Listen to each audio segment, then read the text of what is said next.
podcast where we interview CEOs, business owners, and other amazing leaders in the B2B space.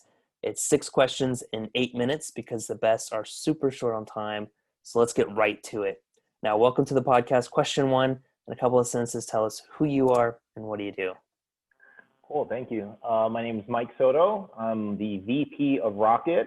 That's an international organization. We focus on developing technology and applications that enhance quality of life, telemedicine, roadside assistance, legal services.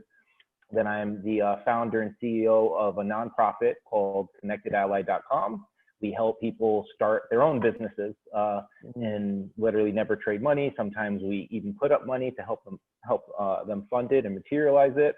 And then I'm the VP and partner in the Sapience.com, which is a youth education company based in Las Vegas. And we train thousands of kids virtually, and we have that physical learning center. That is super cool. I mean, so many directions we could dive in, and you're a busy guy, obviously, though, but very awesome. Now, question 2 then, with all this experience you have, what is the best thing, in your opinion, about working with other businesses?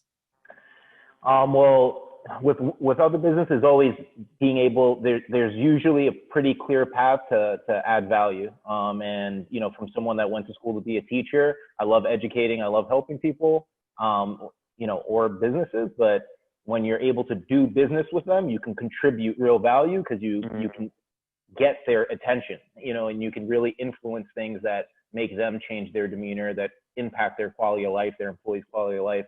Because, you know, sometimes, money is going to, you know, really influence things more than a lesson sometimes. You know? Makes absolute sense. Super cool, for sure.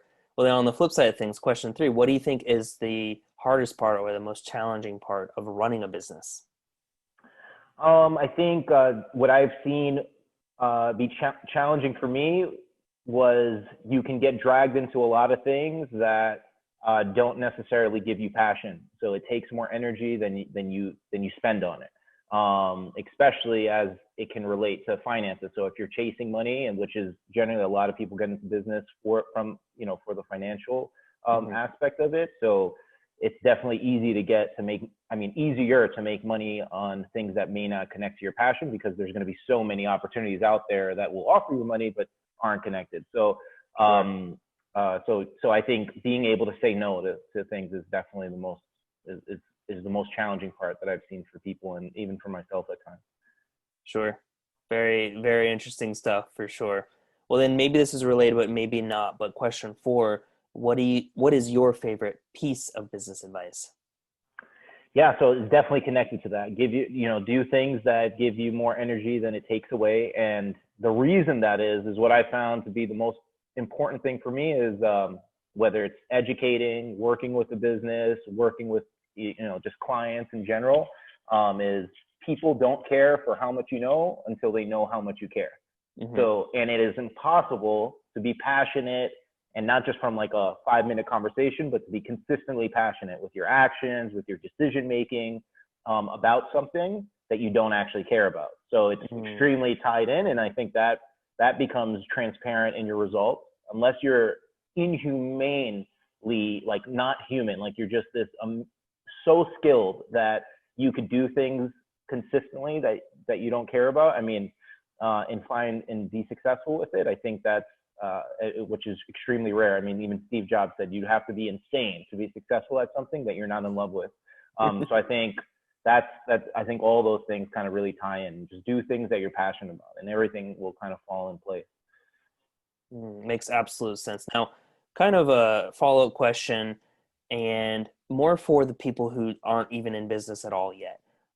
Let's say that you get different advice. You say, follow your passion, find out what it is, go for it. And then other people just say, just try anything, see what you like, see what works, just go out and do.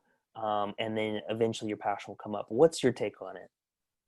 Yeah, so I love that question, because I mean, that's how I work with a lot of my students at the Sapience is, and sometimes that connected out like this. Sometimes they don't have an idea, but so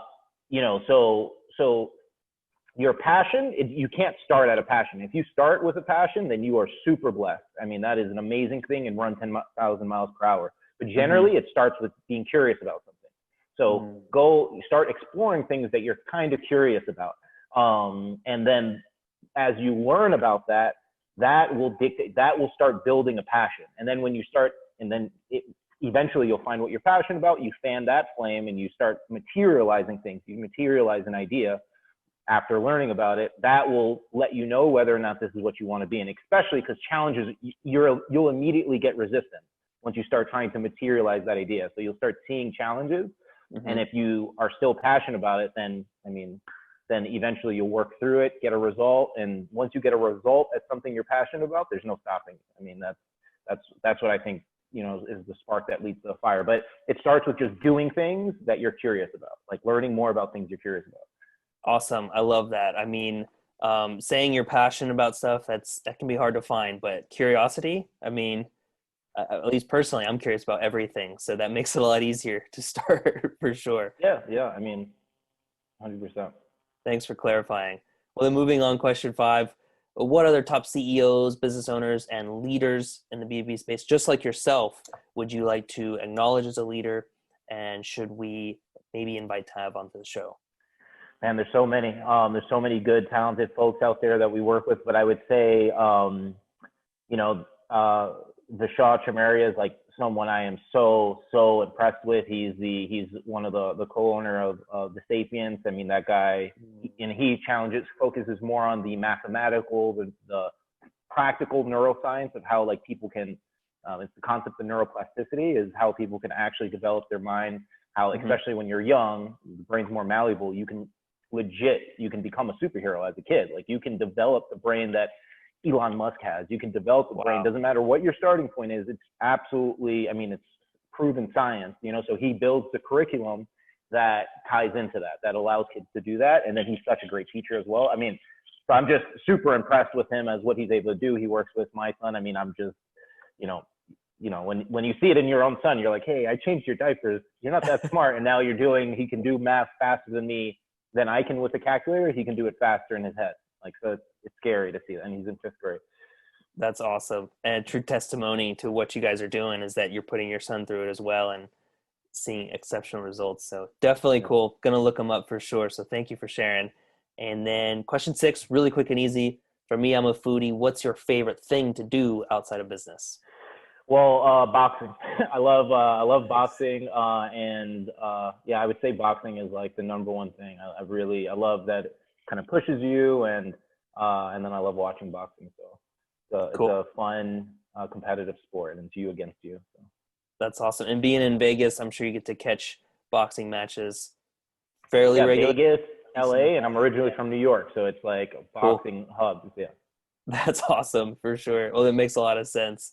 Well, it's been great having you on, Mike. How can people get a hold of you or find you? Yeah, well, on LinkedIn, Michael Soto, on Instagram, Soto Fit Life. And then I would say connectedally.com is like an easy access directly to me. Excellent. Everybody, that was Mike Soto. My name is Austin Miller, and this is the B2B Podcast. So join us next time for more tips, insights, and awesome advice from CEOs, business owners, and amazing leaders just like Mike. Thanks, and bye for now.